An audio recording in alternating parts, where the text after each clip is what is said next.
Hello students, आज का हमारा टॉपिक है मूत्रण।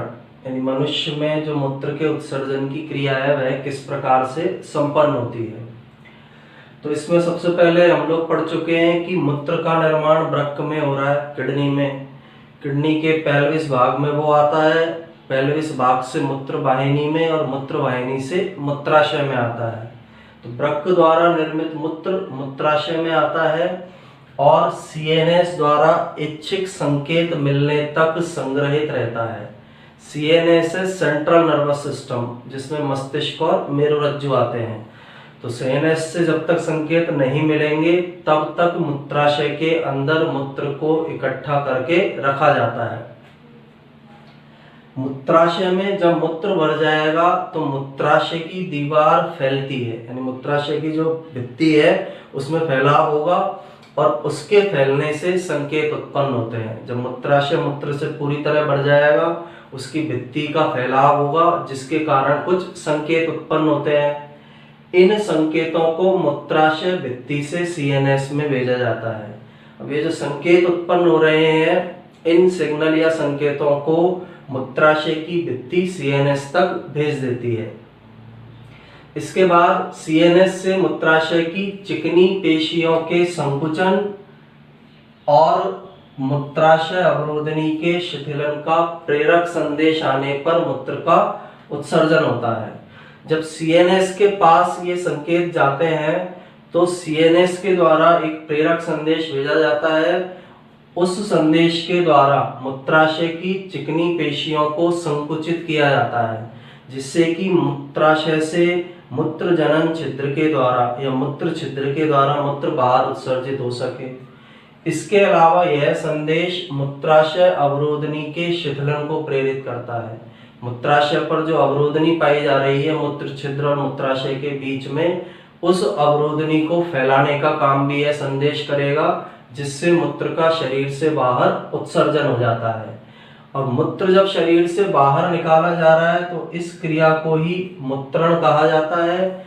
और ये पूरी क्रिया विधि जो मूत्रण को संपन्न कराने वाली क्रिया विधि है, इसे मूत्रण प्रतिवर्त के नाम से जाना जाता है। यानी मूत्राशय से मूत्र का बाहर निकलना मूत्रण, और इस क्रिया विधि को या इस मूत्रण को संपन्न कराने वाली क्रिया विधि को हम मूत्रण प्रतिवर्त कहते हैं।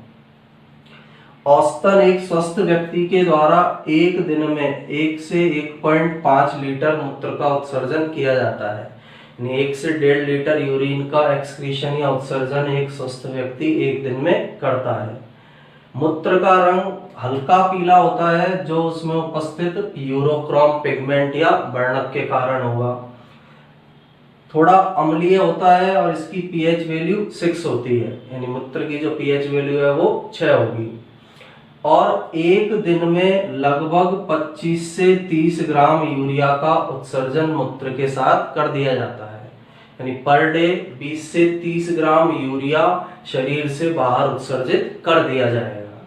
तो ये पूरी प्रोसेस हमारी मूत्रण के अंतर्गत आती है। इसके बाद मानव के अन्य उत्सर्जी अंग, किडनी मैन उत्सर्जी अंग है, वृक्क मैन उत्सर्जी अंग है। उसके अलावा 3 अंग भी उत्सर्जन में सहायक होते हैं कुछ पदार्थों के, जैसे पहला है त्वचा, दूसरा फेफड़े और तीसरा यकृत।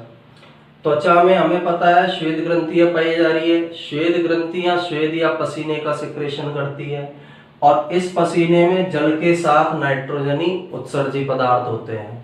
तो त्वचा श्वेत ग्रंथियों के माध्यम से नाइट्रोजनी उत्सर्जी पदार्थों को बाहर निकालती है। फेफड़े श्वसन क्रिया होती है, CO2 एक अपशिष्ट पदार्थ है, उसको फेफड़े शरीर से बाहर निकालने का कार्य करेंगे श्वसन क्रिया के माध्यम से। यकृत के अंदर अमीनो अम्ल के नाइट्रोजनी भाग को अमोनिया में बदला जाता है। प्रोटीन का अपघटन होगा, अमीनो अम्ल बनेंगे, अमीनो अम्ल के नाइट्रोजनी भाग को यकृत अमोनिया में बदल देता है। और हमारे अंदर जो अमोनिया है एक विषैली गैस है, जहरीली गैस है, इसलिए इसे इसके कम हानिकारक रूप यूरिया में भी यकृत के द्वारा बदला जाता है और इस यूरिया को मूत्र के साथ उत्सर्जित करते हैं। इसके अलावा पित्तवर्णक जैसे बिलीरुबिन, बिलीवर्डिन, इनका निर्माण भी यकृत के द्वारा होगा, जिनका उत्सर्जन मल के साथ में किया जाता है। मल का जो पीला रंग है वह पित्त वर्णक और बिलीरुबिन और बिलीवर्डिन के कारण होता है। तो ये एक मूत्रण प्रोसेस है। सेकंड प्रोसेस इसमें मानव, सेकंड जो टॉपिक हमारा है मानव के अन्य उत्सर्जी अंग है। इसका भी स्क्रीनशॉट लेकर आप इसके नोट्स बना सकते हैं।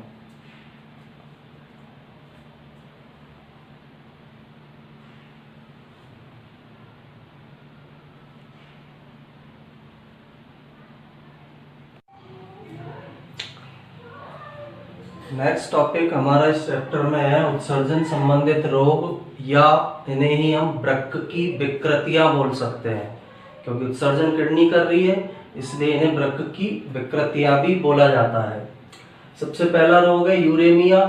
जब रक्त में यूरिया की मात्रा 30 मिलीग्राम पर 100 ml से अधिक हो जाती है तो इस रोग को यूरेमिया के नाम से जाना जाता है। जब रक्त में ज्यादा मात्रा होगी तो मूत्र के साथ यूरिया का ज्यादा उत्सर्जन होगा। ज्यादा मात्रा में यूरिया का उत्सर्जन इस रोग में किया जाता है। और यूरिया एक हानिकारक पदार्थ है इसलिए यह स्थिति घातक स्थिति होती है। इसमें व्यक्ति की मृत्यु भी हो सकती है। आप ज्यादा मात्रा यदि और ज्यादा मात्रा उसके अंदर व्यक्ति के रुधिर में हो गई तो वह व्यक्ति मर भी सकता है। सेकंड है गाउट। गाउट का रोग एक प्रकार का आनुवंशिक रोग है और इस रोग में रक्त में यूरिक अम्ल की मात्रा अधिक हो जाती है। और ब्लड में जब यूरिक अम्ल अधिक है तो ब्लड जब किडनी में जाता है तो यह यूरिक अम्ल वृक्क के ऊतकों में इकट्ठा हो जाता है। सेकंड, यह यूरिक अम्ल हमारे जो जॉइंट्स हैं, जैसे ये जॉइंट्स है, उंगलियों के जॉइंट्स है, पैर के जॉइंट्स है, इनके अंदर इकट्ठा हो जाएगा जिससे इन भागों में दर्द होना स्टार्ट हो जाता है। थर्ड, पथरी। वृक्क का जो पेल्विस भाग है, स्ट्रक्चर के अंदर हमने पढ़ा है मूत्र नलिका का अगला चौड़ा कीपनुमा भाग पेल्विस होता है। तो पेल्विस भाग में जब कैल्शियम ऑक्जेलेट फॉस्फेट के कण जम जाते हैं तो उस रोग को पथरी के नाम से या स्टोन के नाम से जाना जाता है। इस रोग में दर्द होता है स्टोन के कारण और मूत्र को त्यागने में बाधा उत्पन्न होती है। फोर्थ, ब्राइट का रोग या नेफ्रिटिस।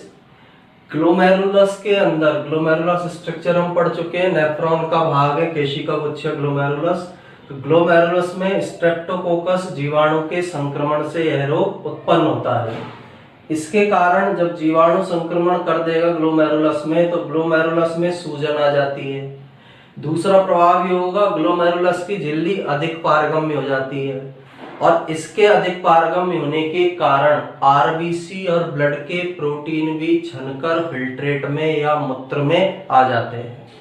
ज्यादा पारगम्य हो जाएगी, पहले कम पारगम्य थी तो आरबीसी और प्रोटीन नहीं आ पा रहे थे, लेकिन अधिक पारगम्य हो जाएगी ग्लोमेरुलस की झिल्ली जिससे आरबीसी और प्रोटीन भी फिल्ट्रेट में छनने लग जाते हैं।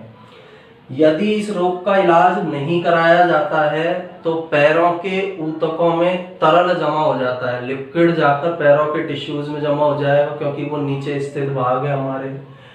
और इस पैरों के ऊतकों में तरल जमा हो जाने के कारण टांगे जो है वो फूल जाती है। इस रोग को हम एडिमा या ड्रॉप्सी रोग कहते हैं। तो ये इसी का आगे का प्रभाव है। नेफ्राइटिस का यदि इलाज नहीं कराया तो आगे जाकर एडिमा या ड्रॉप्सी नामक रोग शरीर के अंदर उत्पन्न हो जाता है। नेक्स्ट है ग्लाइकोसूरिया। इंसुलिन हार्मोन की कमी से उत्पन्न होगा, इसे ही हम डायबिटीज मेलिटस भी कहते हैं। मूत्र में शुगर या शर्करा पाई जाती है और इस शुगर या शर्करा का बाहर उत्सर्जन किया जाता है।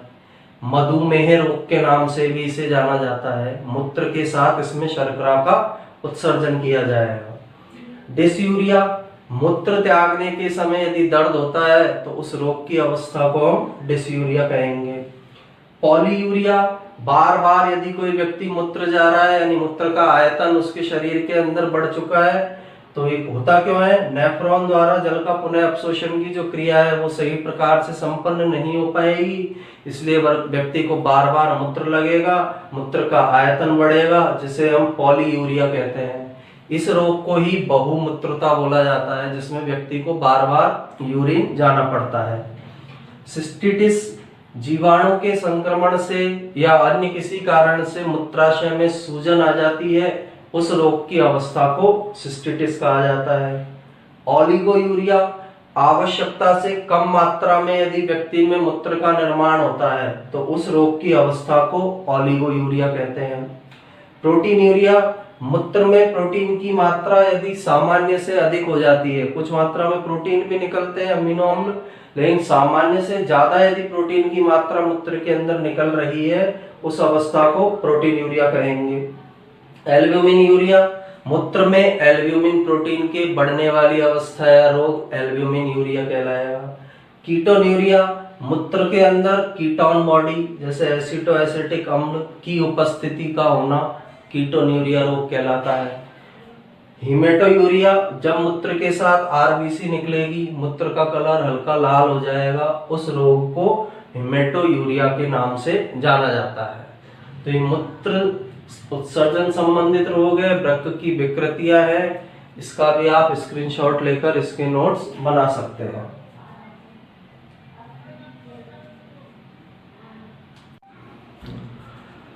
उत्सर्जन से संबंधित नेक्स्ट रोग डायबिटीज इंसिपिडस है।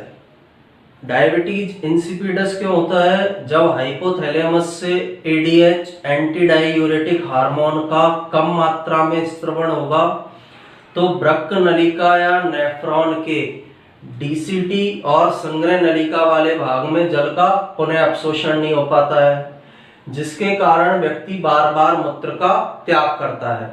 इस रोग को ही हम डायबिटीज इंसिपिडस कहते हैं। और जब ज्यादा मूत्र का त्याग किया जाता है तो उसके साथ सोडियम, क्लोरीन ये आयन भी मूत्र के साथ शरीर से इस रोग में बाहर निकलते हैं। तो डायबिटीज मेलिटस हमने पहले पढ़ा था। डायबिटीज मेलिटस में मूत्र के साथ शर्करा बाहर निकलती है, यहाँ मूत्र के साथ जल अधिक निकलेगा और आयन अधिक निकलते हैं। नेक्स्ट रोग हीमोग्लोबिन यूरिया, जब मूत्र में हीमोग्लोबिन उपस्थित होता है तो उसे हम हीमोग्लोबिन यूरिया कहते हैं। अगला रोग है पाईयूरिया, मूत्र के अंदर पस सेल या मवाद कोशिकाओं की उपस्थिति को पाईयूरिया रोग के नाम से जाना जाता है। पीलिया, मूत्र में पित्त वर्णकों का अधिक मात्रा में मिलना, मूत्र का बहुत ज्यादा पीला हो जाना, उस रोग में मूत्र के साथ ये पित्त वर्णक निकलते हैं। और ये पित्त वर्णक इसलिए निकलते हैं क्योंकि जो पित्त नलिका है उसके अंदर रुकावट पैदा हो जाती है, इसलिए पित्त वर्णक निकलेंगे। इस रोग को हम पीलिया या जॉन्डिस कहते हैं। एल्केप्टोन्यूरिया, मूत्र में जब एल्केप्टोन और होमोजेंटिसिक अम्ल मिलते हैं तो इस रोग को एल्केप्टोन्यूरिया के नाम से जाना जाता है। और इससे प्रभावित व्यक्ति जब मूत्र त्याग करता है तो उसका मूत्र वायु के संपर्क में आकर काले रंग का हो जाता है। यह एल्केप्टोन या होमोजेंटिसिक अम्ल वायु से क्रिया करके ब्लैक कलर बना लेता है, तो इसका मूत्र काले रंग का होगा। इसलिए इस रोग को कृष्ण मूत्र रोग या ब्लैक यूरिन डिजीज के नाम से भी जाना जाता है। तो ये उत्सर्जन तंत्र से संबंधित रोग थे या वृक्क के अंदर पाई जाने वाली विकृतियां थी। इसके बाद वृक्क प्रत्यारोपण, नेक्स्ट टॉपिक है वृक्क प्रत्यारोपण या इसे ही हम किडनी ट्रांसप्लांटेशन कहते हैं। जब किसी रोगी व्यक्ति में दोनों किडनी अपना काम करना बंद कर देती है, जब रोगी में वृक्क अपना कार्य बंद कर देते हैं तो उनके स्थान पर दूसरे व्यक्ति की किडनी या वृक्क लगाने की क्रिया वृक्क प्रत्यारोपण कहलाती है। जब किसी व्यक्ति में दोनों किडनी काम करना बंद कर देगी तो उन किडनी को निकालकर उनके स्थान पर किसी स्वस्थ व्यक्ति की किडनी लगाई जाती है। इस प्रोसेस को ही वृक्क प्रत्यारोपण कहते हैं। अब इसके अंदर क्या एक कंडीशन क्या होनी चाहिए कि जो वृक्क दाता है या वृक्क को देने वाला है वह रोगी का निकट संबंधी होना चाहिए, क्योंकि जो निकट संबंधी व्यक्ति रहते हैं उनके अंदर रक्त और ऊतक की संरचना में समानता मिलती है। इस समानता का प्रभाव क्या होता है कि जब हम किसी दूसरे व्यक्ति की किडनी को रोगी में डाल रहे हैं तो उसका प्रतिरक्षा तंत्र उसको अस्वीकार नहीं करेगा या उस किडनी को नष्ट नहीं करेगा। यदि हमने अनजान व्यक्ति की किडनी रोगी के अंदर लगा दी तो रोगी का प्रतिरक्षी तंत्र उस किडनी को नष्ट कर सकता है और किडनी नष्ट हो जाएगी तो व्यक्ति की डेथ या मृत्यु भी हो सकती है। अब किडनी प्रतिरक्षी तंत्र द्वारा वृक्क को नष्ट करने से बचाने के लिए कुछ विशेष औषधियों द्वारा रोगी के प्रतिरक्षा तंत्र को कुछ समय के लिए निष्क्रिय किया जाता है, जिससे कि किडनी उसके शरीर के अंदर वर्क कर सके और वह व्यक्ति जीवित रह सके। यदि निकट संबंधी है तो विशेष औषधियां देने की जरूरत नहीं होती है, रोगी के प्रतिरक्षा तंत्र को निष्क्रिय करने की आवश्यकता नहीं होगी। लेकिन यदि अनजान व्यक्ति है तो कुछ विशेष औषधियों द्वारा रोगी के प्रतिरक्षा तंत्र को निष्क्रिय किया जाएगा, फिर उसमें किडनी का ट्रांसप्लांटेशन किया जाएगा, जिससे कि किडनी उसके अंदर अपना काम कर सके। इस प्रोसेस को ही वृक्क प्रत्यारोपण या किडनी ट्रांसप्लांटेशन के नाम से जाना जाता है। तो इसके भी नोट्स बनाने के लिए आप इसका स्क्रीनशॉट ले सकते हैं।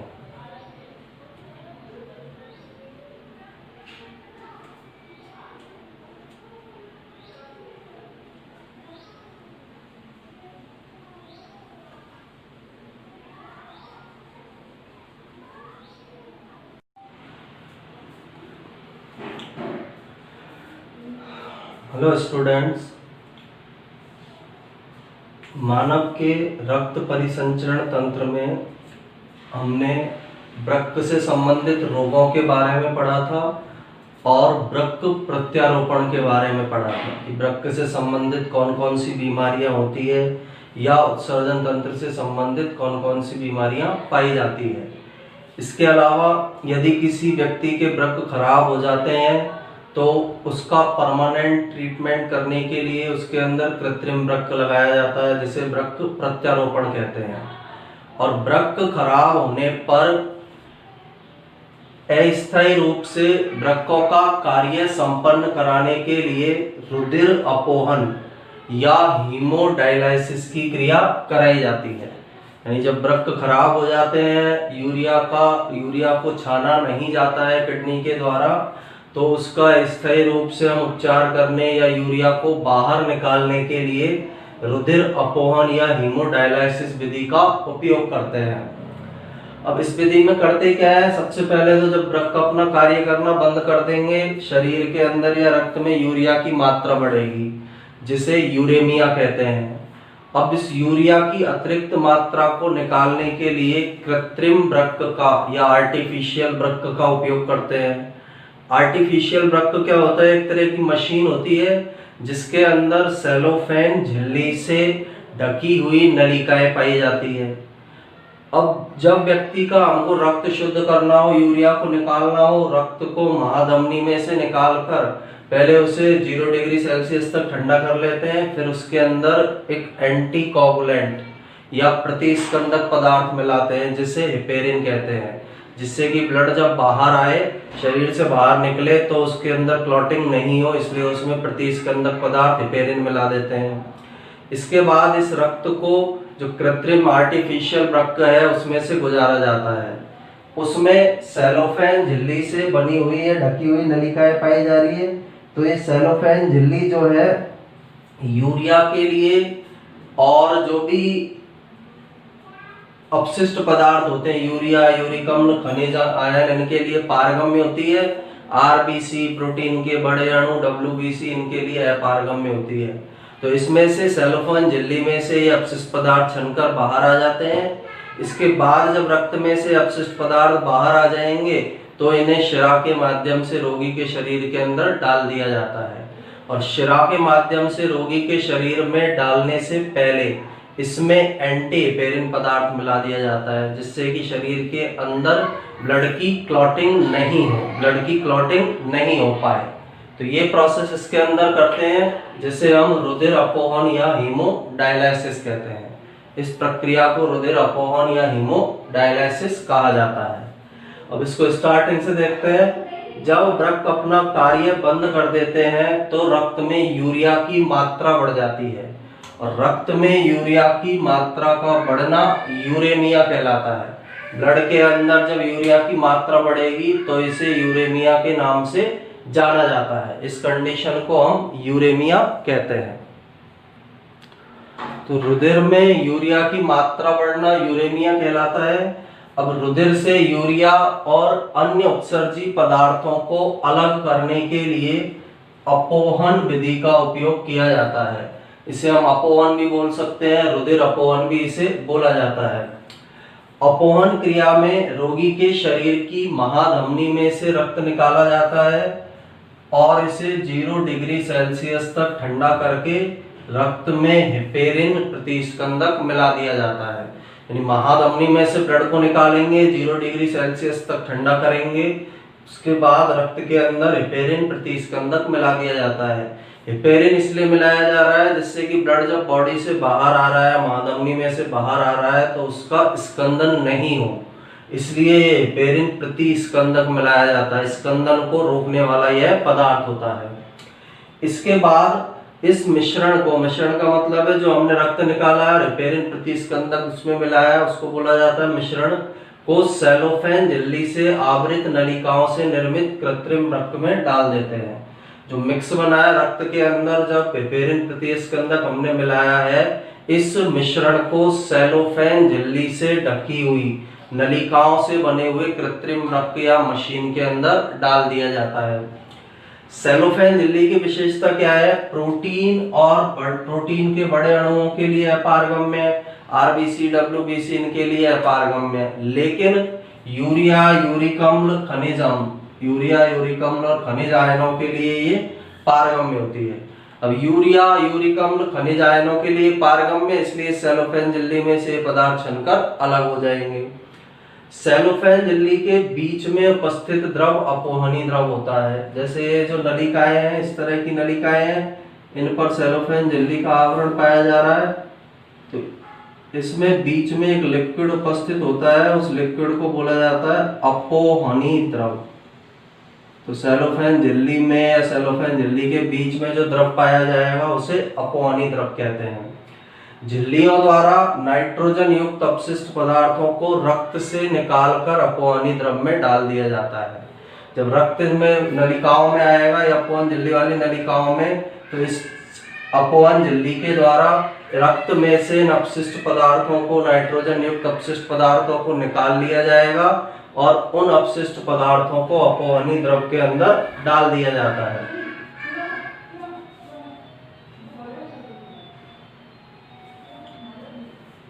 आगे वह क्रिया जिसमें नलिकाओं के अंदर बहते हुए रुधिर से उत्सर्जी पदार्थ कृत्रिम रक्त के अपोहनी द्रव में आ जाते हैं और रुधिर उत्सर्जी पदार्थों से मुक्त हो जाता है। इस प्रोसेस को ही अपोहन कहते हैं। यानी अपोहन एक ऐसी प्रोसेस है जिसके अंदर नलिकाओं के अंदर बहते हुए रुधिर से उत्सर्जी पदार्थ, जो आर्टिफिशियल किडनी है, उसके अपोहनी द्रव में आ जाएंगे और रुधिर उत्सर्जी पदार्थों से मुक्त हो जाता है, जिसे अपोहन या रुधिर अपोहन के नाम से जाना जाता है।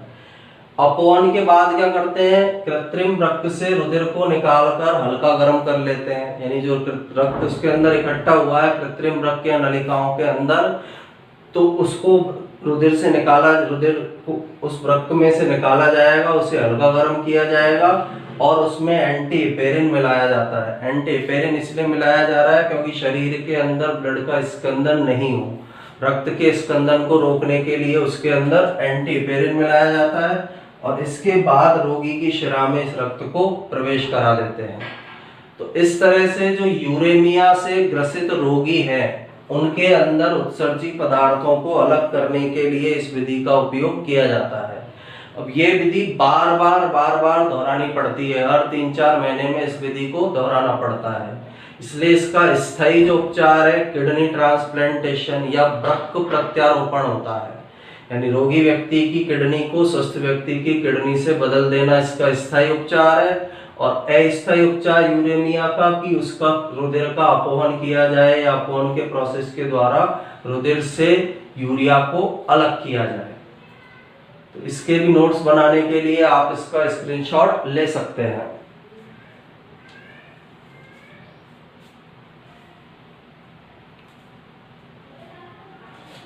और इसके साथ ही हमारा जो रक्त परिसंचरण तंत्र है मनुष्य का, वो कंप्लीट होता है।